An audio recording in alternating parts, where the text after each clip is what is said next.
Disclaimer. The story, all names, characters, and incidents portrayed in this production are fictitious. No identification with actual persons, living or deceased, places, buildings, or products is intended and should be inferred. It is not our intent to harm plants or animals, and no living creatures were harmed during the making of this video. Please note that this video has been created for an audience age 16 and above only, and is not meant for kids.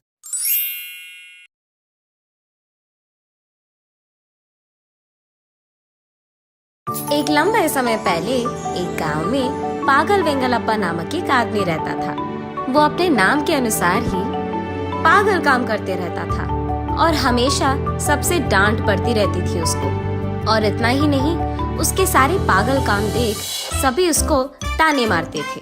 और एक दिन वेंगलप्पा गांव में ऐसे चल रहा था।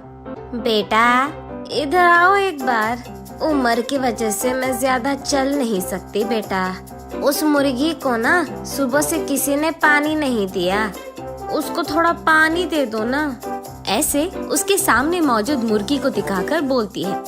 ओह इतना ही?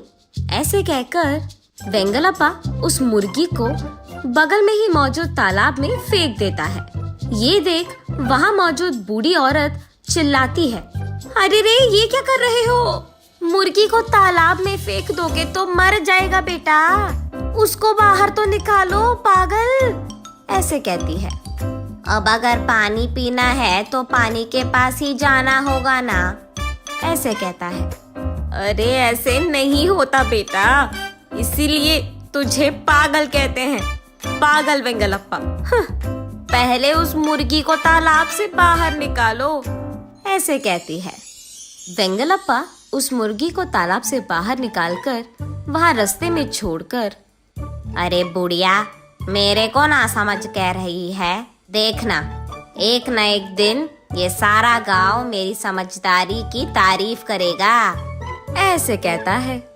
तेरे कारण ये गांव कहीं कब्रिस्तान न बन जाए, जाओ निकलो यहाँ से पागल, ऐसे कहती है बुढ़िया। तब वेंगलप्पा अपने मन में इस बुढ़िया को कोसते हुए वहाँ से चले जाता है। जाते जाते रास्ते में आम के लिए पत्थर फेंकते हुए बच्चों को देख रुककर उन बच्चों के पास जाकर, ऐसे पत्थर क्यों फेंक रहे हो, ऐसे पूछता है। और वो, हमें आम चाहिए, ऐसे कहते हैं। बस इसके लिए इतना मेहनत क्यों कर रहे हो, मेरे पास एक उपाय है, रुको, ऐसे कहकर एक कुल्हाड़ी लेके आता है और उस कुल्हाड़ी से वो आम के पेड़ को नीचे से काटने लगता है। इतने में उस पेड़ का मालिक गुस्से में वहाँ आकर, अरे पागल वेंगलप्पा, उस हरे भरे पेड़ को क्यों काट रहे हो, ऐसे कहता है गुस्से में। उसका गुस्सा देख वेंगलप्पा डर के मारे, वो ये बच्चे उस पेड़ के आम के लिए पत्थर फेंक रहे थे, लेकिन एक भी आम नहीं मिला उनको, मुझे उनकी मदद करनी थी, इसीलिए मैंने सोचा कि पेड़ को गिराऊंगा तो सारे आम मिल जाएंगे। ये सुनकर उस मालिक को और भी गुस्सा आता है। तुम्हारी चतुराई के लिए साष्टांग दंडवत नमस्कार, चल निकलो यहाँ से, ऐसे कहता है।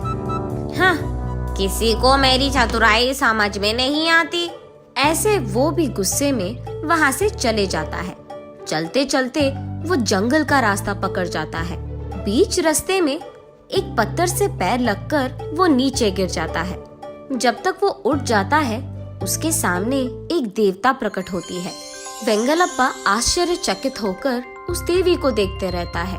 इतने में वो देवी, कौन हो बेटा तुम?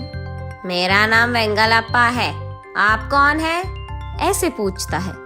मैं एक देवी हूँ, एक श्राप की वजह से मैं ऐसे पत्थर बनकर रह रही हूँ। आज तुम्हारी वजह से मेरे श्राप से मुझे मुक्ति मिली है। ओह अच्छा। और क्योंकि तुमने मुझे आजादी दी है, मैं तुम्हें 3 वरदान दे सकती हूँ, मांगो, ऐसे कहती है। हाँ 3 वरदान, सच्ची? तो मुझे थोड़ा समय चाहिए, एक के बाद एक पूछूंगा, ऐसे कहता है। वो मुमकिन नहीं है बेटा, एक ही बारी में 3 वरदान मांगने पड़ेंगे, वो तीनों एक के बाद एक सच होंगे, और वो भी अभी के अभी मांगनी पड़ेगी। मैं यहाँ ज्यादा देर नहीं रह पाऊंगी बेटा, ऐसे कहती है। ओह फिर मैं अभी मांगूंगा, ऐसे वो धनाधन 3 वरदान मांगता है। मुझे एक बड़ा बैग का सोना चाहिए, उसके बाद मैं एक बड़ा बंगला में रहना चाहूँगा, उसके बाद मेरे गांव के सारे लोगों को मेरी बहुत तारीफ करनी होगी।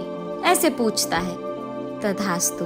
देवी ऐसे कहकर वहाँ से गायब हो जाती है। यहाँ वेंगलप्पा सोचता है कि आज गांव में सारे लोग मेरी होशियारी की बहुत तारीफ करेंगे। ये सोचते हुए वो वहाँ से चलते रहता है। उसे बीच रास्ते में एक बैग दिखाई देती है।